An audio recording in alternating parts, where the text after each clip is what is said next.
और सिकंदर ने कई बार जो है पार किया। लेकिन यहां पार का अर्थ क्या है? यहां पार का ये भी अर्थ है, यहां पार का अर्थ है एक कक्षा से दूसरी कक्षा में पहुंच जाने को पार कहते हैं। जैसे शरीर के प्रमुख 3 खंड हैं, शरीर के 3 खंड हैं। नाभि से नीचे वाला जो खंड है उसको अंडमय कोट कहते हैं। क्या कहते हैं? अंडमय कोट। इसमें अंडाशय है, अंडमय कोट है, यहां से प्रजनन होता है, जन्म होता है, शरीर बनता है, जीव की स्फुरण होती है, यहां पर विषय आनंद का अनुभव किया जाता है। इसके ऊपर नाभि और दोनों भौं के बीच में इस भाग को पिंड कहते हैं। अंड के बाद क्या आता है? पिंड। पंजाब में पिंड कहते हैं गांव, और गांव में बहुत से लोग, बहुत सी जातियां, बहुत सा सामान रखा है। ऐसे ही इसके बीच में भी बहुत सा सामान रखा है। 10 इंद्रियों का संचालन और अंतःकरण और काम, क्रोध, लोभ, मोह, अहंकार, ईर्षा, द्वेष, जलन, डाह, तृष्णा, ये सब जो है इस पिंड में, इस गांव में भरे हुए हैं। ये तमाम बड़ा सा गांव है, और इसी गांव में जो है कोई प्रभु का जो नाम है वो भी रमण कर रहा है। उसका प्रतिबिंब इसमें आया हुआ है पिंड से ब्रह्मांड में। ये जो परमात्मा का जो शब्द है वो सर्वत्र है, सर्वव्यापी है, सर्वेश्वर है, सर्वमय है, सर्वनियंता है, सबका कारण है। जो असली परमात्मा का नाम है वो सर्वव्यापी है। जो परमात्मा का असली नाम है वो सर्वव्यापी है। जैसे पैर के तलवे से लेकर के सिर की चोटी तक ये शरीर है, और शरीर ये काल और अध्या का बनाया हुआ, मिश्रित गठजोल का बना हुआ पुतला है। इसके अंदर सत्पुरुष का प्रमुख अंश जो है चैतन्य आत्मा विराजमान है। उसकी रखवाली पर जो है काल ने, अध्या ने इतना इंतजाम किया हुआ है। और पैर के तलवे से लेकर के चोटी तक ये जो शरीर है, और शरीर की जहां तक ऊंचाई है, सीमा है, उसको कहते हैं हद। हद कहते हैं। इस शरीर से ही जप किया जाता है, शरीर के अंदर ही अजपा है। लेकिन कबीर साहब कहते हैं, अब कभी कभी ये बातें आ जाती हैं तो बताना पड़ता है, वैसे लोग इसको नहीं समझ पाते हैं और हमारा भी कहना व्यर्थ ही रहता है, लेकिन फिर भी का करेक्ट टकनी दबी जाए तो फिर वहां की बात बताना पड़ता है। कबीर साहब कहते हैं, क्या कहते हैं कि जाप मरे अरो अजपा मरे। ये दोहा जो है तुम्हारे हिंदुस्तान में जितने भी मत, धर्म, पंथ, सिद्धांत जितने चल रहे हैं, सभी सिद्धांतों के देश को, सभी सिद्धांतों के स्वभाव को, सभी सिद्धांतों की मूल स्थिति को खत्म कर देता है। कबीर साहब का एक ही दोहा जो है सभी धर्मों को, सभी पंथों को ध्वस्त करके नीचे डाल देता है। वो कौन सा दोहा है? सुने कि जाप मरे अरु अजपा मरे अरु अनहद हूँ मरे जाए। जाप मरे अजपा मरे अनहद हूँ मर जाए। जाप मरे अजपा मरे अनहद हूँ मर जाए।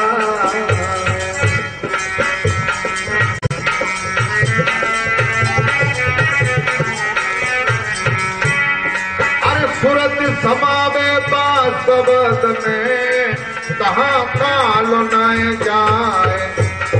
सूरत समावे बासवद में कहाँ काल न जाए। सूरत समावे बासवद में कहाँ काल न जाए।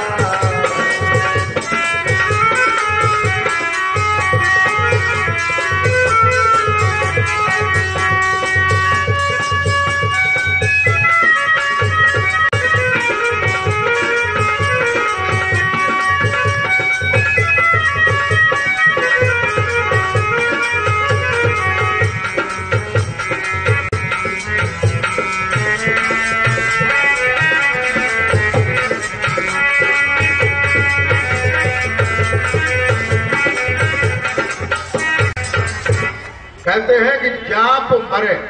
देखो ये दोहा जो है संसार के सभी धर्म पंथ मतों सिद्धांतों को खत्म कर देता है। कैसे कर देता है? सुने इसका अर्थ और समझें। आप जिस मत को जानते हैं, जिस मत से आपका ज्ञान लिया है, उससे अब इसका अर्थ की तुलना करें। ये दोहा ये कहता है कि जाप मरे, वह जो सच्चा नाम है, जो उस सतलोक में ले जाने वाला है, सतपुरुष से मिलाने वाला है। ये जीव जहां से आया है वहां तक जो पहुंचाने वाला जो नाम है, जो शब्द है, जो काल से शरीर की हद से परे है, कहते हैं कि उसके लिए जाप मरे। जाप जो है मर जाता है। जाप करते करते मर जाए फिर भी वहां नहीं पहुंच पाओगे। और कौन सा जाप? जो मुख से, जिह्वा से, ओठ कंठ से जपा जाता है, कोई भी नाम, कोई भी शब्द या कोई भी मंत्र, ये वहां नहीं पहुंचा सकता है। फिर कहते हैं इसके बाद कबीर साहब ने कहा कि अजपा मरे, अजपा भी मर जाए। अजपा क्या है? अजपा एक ऐसा शब्द है, एक ऐसा जाप है जो जपा नहीं जाता मुख से, जो मुंह से नहीं जपा जाता, और फिर भी तुम्हारे अंदर में जप रहा है। जिसके लिए कहते हैं कि माला कर में ना कहूं और मुख से कहूं न राम, और राम मेरा सुमिरन करे मैं पाऊं विश्राम, उसको अजपा कहते हैं। ये अजपा जो है श्वासों में हो रहा है, इसको पिंडी अजपा कहते हैं। और एक अजपा जो है ब्रह्मांड में हो रहा है। ये जो पिंड में अजपा हो रहा है, इसके दो भाग हैं, दो टुकड़े हैं, एक श्वास के आने पर, एक श्वास के जाने पर। और ब्रह्मांड में भ्रमर गुफा पर ये साबित है, दो टुकड़े नहीं है, पूरा है साबित। और ब्रह्मांड से परे जिसकी बात हो रही है, और इसी ब्रह्मांड में अनहद है, इसी ब्रह्मांड में अनहद के शब्द हैं। इसी ब्रह्मांड में 6 मुकाम हैं, और 6 मुकामों पर अलग अलग अनहद नाद की ध्वनियां आ रही हैं, जिनको सुनने से रिद्धियां सिद्धियां प्राप्त होती हैं, जिनको सुनने से रिद्धियां और सिद्धियां और शक्ति, पावर, ज्ञान उत्पन्न होता है। कबीर साहब कहते हैं कि जाप मरे, वहां पहुंचने के लिए जाप भी मर जाता है, और अजपा मरे। और शरीर में एक पिंड में अजपा है और एक ब्रह्मांड में अजपा। ब्रह्मांड में 2 अजपा है, एक ब्रह्मांडी अजपा है, एक मूल अजपा है। मूल अजपा जो सीधा सीधा जो सहज शब्द से प्रकट हुआ है। और उसके अलावा इस शरीर में 84 और अजपा है। 84 और अजपा है जो कोई जप नहीं रहा है, स्वयं जप रहे हैं, स्वयं हो रहे हैं, जिनमें स्पंदन हो रहा है। जप कहते हैं, शब्द कहते हैं स्पंदन, शब्द कहते हैं धड़कन, शब्द कहते हैं वाइब्रेशन, शब्द कहते हैं प्रादुर्भाव धुनात्मक। तो ये अजपा जो है 84 प्रकार का अजपा अलग अलग हो रहा है। और एक पिंड में अजपा है, और ब्रह्मांड में ब्रह्मांडी अजपा है, फिर ब्रह्मांड के सिरे पर मूल अजपा है। ये सभी अजपा और ब्रह्मांड में 6 मुकामों पर होने वाली दुनिया, ये सभी उस सत्य को पाने में मर जाते हैं, ये नहीं पहुंच पाते। जाप मरे, अजपा मरे, और अनहद हु मर जाए, और सूरत समावे 5 शब्द में। कौन से शब्द में? जय तो बात जानने पड़ेगी। इसी बात को जनाने के लिए मैं आया हूं इस संसार में। ये जयकारा बोल मेरे श्री गुरु महाराज की जय। मैं देखना चाहता हूं कि कितने लोग इसे जानना चाहते हैं, सत्य की ओर कितने जाना चाहते हैं। विज्ञान कहते हैं किसी चीज का क्रमबद्ध ज्ञान ही विज्ञान होता है। इसलिए हमारा ज्ञान जो है वो क्रमबद्धता से है। पहले मैं पिंड का और ब्रह्मांड का ज्ञान देता हूं, उसके बाद उस सहज शब्द का ज्ञान देता हूं, जिससे सतलोक में निवास होता है, सतलोक में सुरत का गमन होता है। ये रूह आत्मा सतलोक में पहुंच जाती है जहां इसका घर है। और वो भी ये नहीं कि मरने के बाद जिंदा पे ही पहुंचे, जिंदा पे देखे पहले जीत मुक्त सोई मुक्ता भाई, मरे मुक्त का किन्ने पाई, पाने आए कि लौटी बताई। मरने के बाद जाने क्या होगा या नहीं होगा, कोई ठिकाना, कोई पता, कोई निशान, कोई जानकारी, कोई उसका माविज खाना कि उसमें जाके पता लगा ले, बाकी नकल ले लोगे तो वहां पहुंचेगी ना पहुंचे।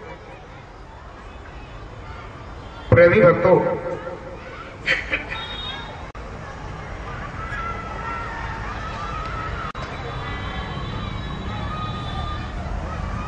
इसलिए जो है उस क्रमबद्ध ज्ञान को क्रम से जान करके वहां पहुंचो जहां तुम्हारा घर है,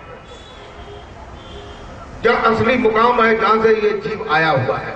और जब तक वहां नहीं पहुंचेगा तब तक इसे शांति नहीं होगी और तब तक ये जीव जो है 84 लाख योनियों में भटकता रहेगा।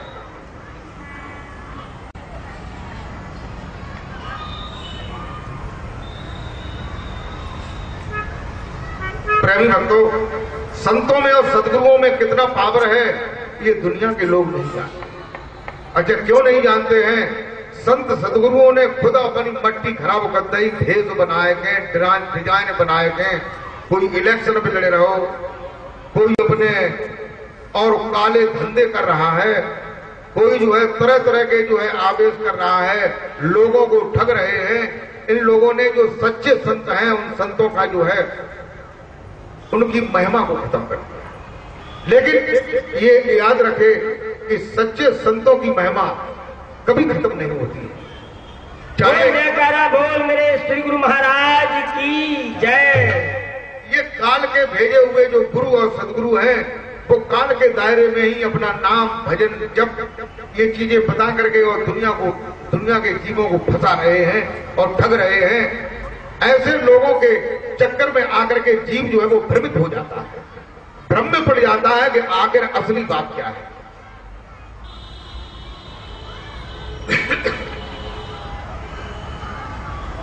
जिसके लिए कहते हैं संतों ने बताया और खास तौर से कबीर साहब ने कहा, क्या कहा कि वेद थके और ब्रह्मा थके और थक गए विष्णु महेश। वेद थके ब्रह्मा थके थक गए विष्णु महेश। वेद थके ब्रह्मा थके थक गए विष्णु महेश। अरे गीता हूँ मैं दम नहीं जा संतन करे प्रवेश। गीता हूँ मैं दम नहीं जा संतन करे प्रवेश। गीता हूँ मैं दम नहीं जा संतन करे प्रवेश।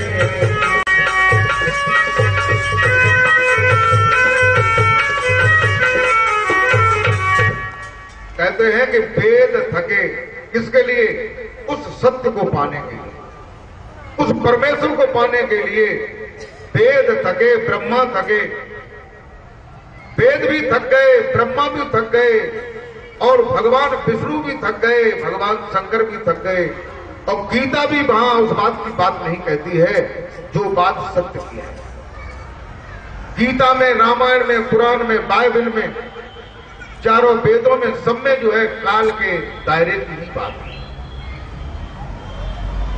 संतों की महिमा के लिए कहते हैं कि एक गांव में एक सज्जन थे, उनका नियम था कि वो हर पूर्णमासी को गंगा स्नान करने जाया करते, हर पूर्णमासी।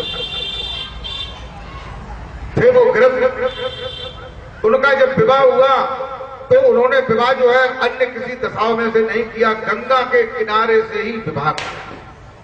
जगह जा नाते से जब जाओ करेंगे तब गंगा में स्नान कर लिया करेंगे।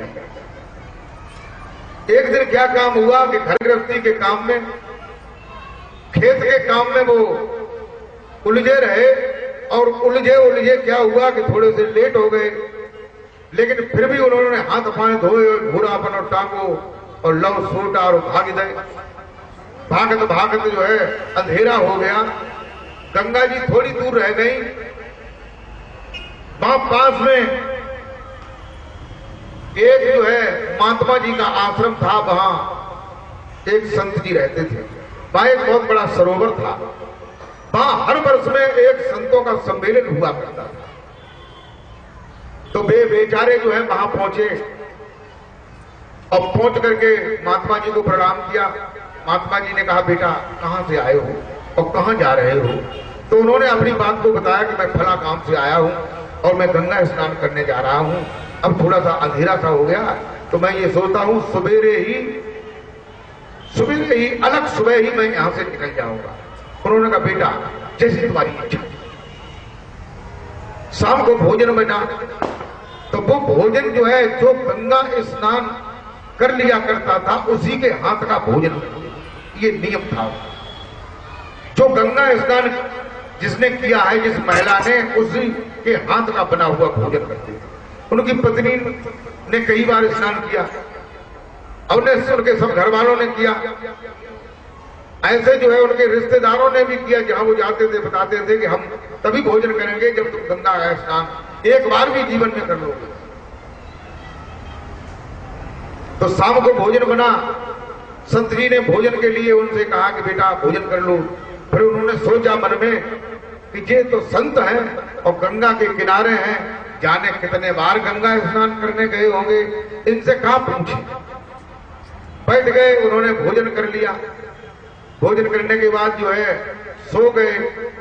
सवेरे जगह भुरारे, थोड़ो सो नेक फक फको भाव, तब जगे।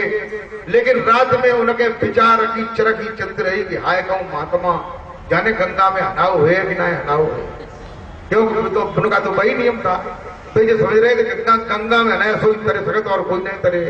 और गंगा में निरी मछलियां, निरी मुर्गियां, जे अगर गंगा में तरी आती तो यहाँ जगह ना आती संसार में, या जहां स्वर्ग हो तो तमाम तरीके जाते तम जगह ना आती। वैकेंसी बड़ी भीड़ हो जाती, पर्ची मिलती का ना 2 महीना पहले, तब जो है वहां में भर्ती हो पाती।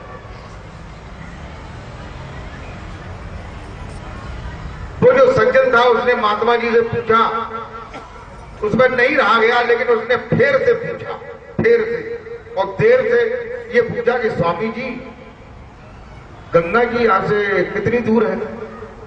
महात्मा जी ने साफ जवाब दिया। महात्मा जी ने कहा, बेटा है तो पास में ही, मैंने सुना है, लेकिन अभी तक मैं गया नहीं गंगा में।